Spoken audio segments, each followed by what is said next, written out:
The world's changing and it's happening quickly. From the interruption of AI to us scrolling on our phones, working 10 hours a day. It's a time to be fearful. It's also a time to be an artist. Right now, it's so crucial. As artists, this is where it's our time to change these fears into curiosity. My name is Lex Jr. I'm a singer-songwriter, a music producer. I do a lot of music for film, TV, and commercials.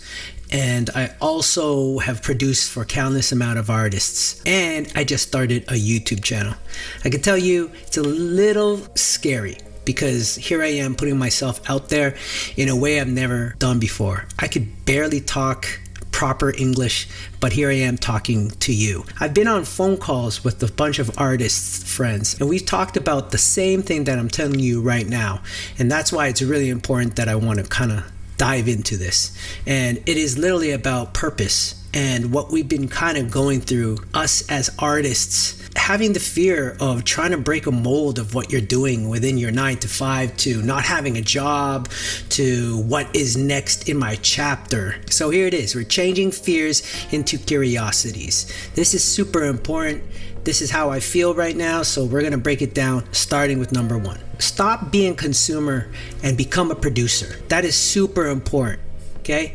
If you really want to think about it, we're here on YouTube and we're expressing ourselves. We tend to just take in all this information. Sometimes it's, entertainment. Sometimes it's sports, it's music. Those are all fine. You're here now trying to listen to something that's new.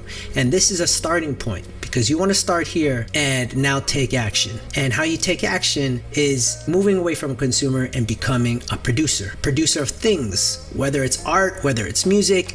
And I can tell you, this is the time to kind of like flip the script. Now be the main person in the chair trying to control your life and how you're going to proceed in the next 5 to 10 years. I work in the film industry. I'm working pretty much 12 to 15 hours. I would recommend taking at least 2 hours and then maybe on the weekends 5 to 6 hours to do something for yourself that is artistic, that is creative.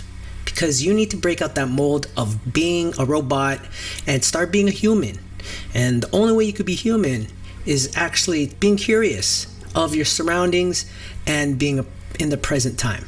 Number 2 is value of play. Treat life like art and have fun.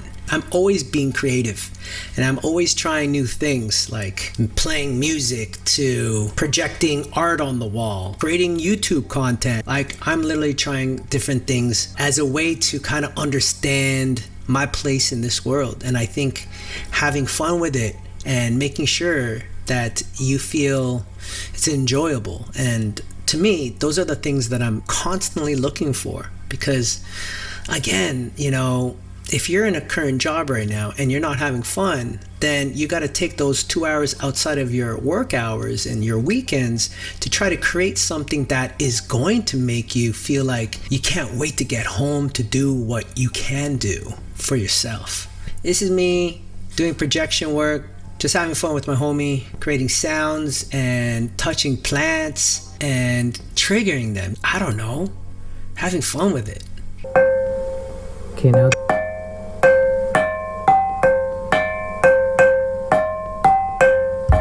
Like, look at that. Like, this is me just trying things out.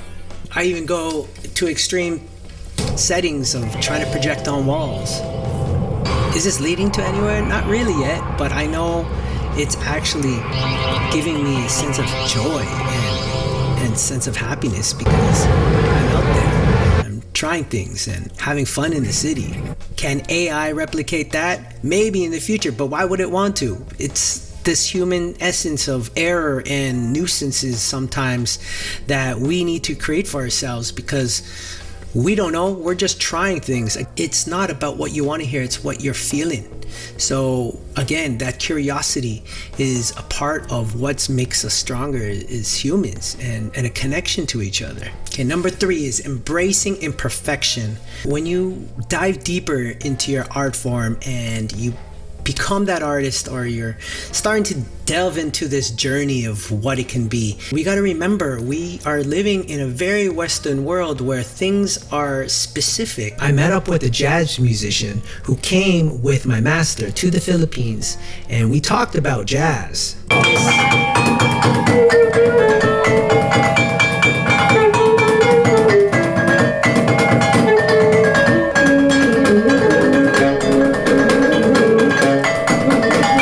The reason why I want to show you that is because when I had a conversation with Hafez and Master Danny Kalanduyan, the late Master Danny Kalanduyan, we talked about this, and like, here I am trying to learn and be curious about these gongs, and I thought to myself, man, how cool would this be when I fuse this with my influences of me growing up, which was a lot of R&B, hip-hop, house, even rock. And one thing that he told me is, don't try to let these gongs or tune them in a way to try to get them to fit Western music. Everything has been assimilated in this world to what the Western influences. If there's anything that we can preserve, is the music, and preserve its authentic self. And these, what we call imperfections, are important properties. These imperfections aren't really imperfections. They're just imperfect of how we see them. It goes back to being curious as the artist and allowing ourselves to dive deeper and practice that curiosity with imperfection. Okay, number 4 is turning limits into games. Challenge ourselves. It's goal reaching. You know, a lot of the times we want to be free. We want to be playful, but at the same time, we want to kind of see how far we can go. Hey, I'm going to make a song a day, or I'm going to post a video once a week. Turning these limitations that we give ourselves, which is part of this whole fear, into that curiosity to say, can I reach that? Can I actually hit those benchmarks? That's going to help you kind of achieve and break those fears and continuing you into that cycle of curiosity and discovery. Okay, number 5, healing through art. The impact of healing through art has never been so potent when I was teaching at a mental health center for an ethno-racial organization called Across Boundaries. And there I was teaching music therapy for individuals that were going through mental challenges or having mental illness. Right, it uplifts my spirits. And then sometimes symbols, I don't know. Like my life, a lot of things all over. Kinds of drums, and the drum send a message. This was the most amazing. Hearing people's stories and learning from them, whether it is within their own culture. Like, I met someone that was like Jamaican background, Haitian background, Indian, Tibetan, Filipino. Again, being in Toronto, that's where I was blessed. I got to actually listen to everybody's story. Healing comes in all different ways, and sharing that story with each other, it allows me to kind of dive deeper to having a better perspective of the world without even traveling. Definitely healing is part of the process of changing your fears of other individuals and being curious and connecting now with them. Number 6 is challenging norms and rules. As you continue to play music, you start shaping who you are and start giving a voice. Sometimes you don't even know. You're in your bedroom just playing your guitar and coming up with melodies, but you are bringing something from the ether, something deep that's sizzling that you never knew was inside you. You might be super pissed off from working your 9 to 5, but you're able to write that down in poetic form, or even just sing a couple of melodies that don't even have words, but it really hits you in a way. These are things that are going to change you. If you're working your 9 to 5, your 9 to 10, or whatever it is, you have those extra 2 hours after work to the weekend, and you continually dabble into that art form and start recognizing your changes and actually where you stand. This is a big, potent way to really give yourself purpose, really change the way that you feel, and hopefully might turn the key to a different path. that really leads to you taking your leap forward in that full curiosity. Number 7, the child within. It's pretty simple when you hear that.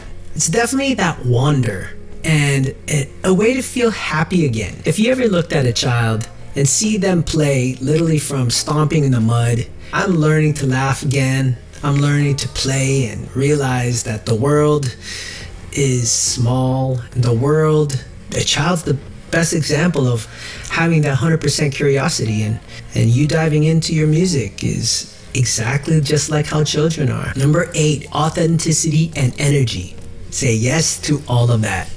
The chaos, the unpredictable ways in nature. This is your DNA. When you work your 9 to 5, that is someone else's story, someone else's dream and vision that you're working for because you got to pay your bills. But when you start writing on a piece of paper your creativity, that is 100% your DNA. Your voice, your opinions, your poems, your lyrics, that's entirely you. And once you get that going, and as frustrating it could be, you could have writer's block, but the moment that you have a specific sound or idea and it gets laid down or recorded, there's a spark inside you that will be fulfilled, and no one can replace that. That is 100% priceless.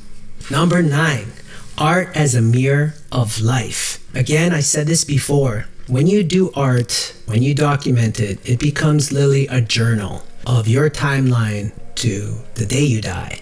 And a lot of times it has to come from a place where it belongs to you, such as you're talking about an ex-girlfriend, or your job sucks, a world's in shambles and it's affecting you, to being happy again too, is like the weekend's coming, to a love life. Art as a mirror of life. You are diving into this journaling in certain ways of how you may do it, whether it is also like a brush stroke, to strumming of a guitar, to singing your lungs out. It's interesting, we live in a world of AI and a lot of these things that are kind of be forced upon us. We are here, and this is the purpose in life, is to be able to express the way that life should be. And art is a mirror of life. When you play music and after you're done, you really get a sense of self. And a lot of times, again, I make music for a lot of other people. But one of the things that you have to realize and remember, and I tell this to a lot of my other producer friends, is continually have another project where it could fulfill you and not fulfill someone else's goal or vision. Number 10, start somewhere. Your brain needs to be trained and sit in the most uncomfortable of unknowns. It's not easy to even start, and I think once you do, it's going to feel uncomfortable. All these other environments, we've been trained to put on a mask. This has been a long time coming for you to always constantly reach back to that self, that human part of you. When you live in that fear, it's so easy to lose yourself. So going back to that space where you can just play. If you haven't played music yet, start that and start somewhere, which is at least picking up an instrument. So again, those are my 10 tips of changing your fears to curiosities as an artist, as a musician. And I hope you learned something from there. And if you enjoyed that, please leave a comment below, and I'll catch you at the next video. Peace.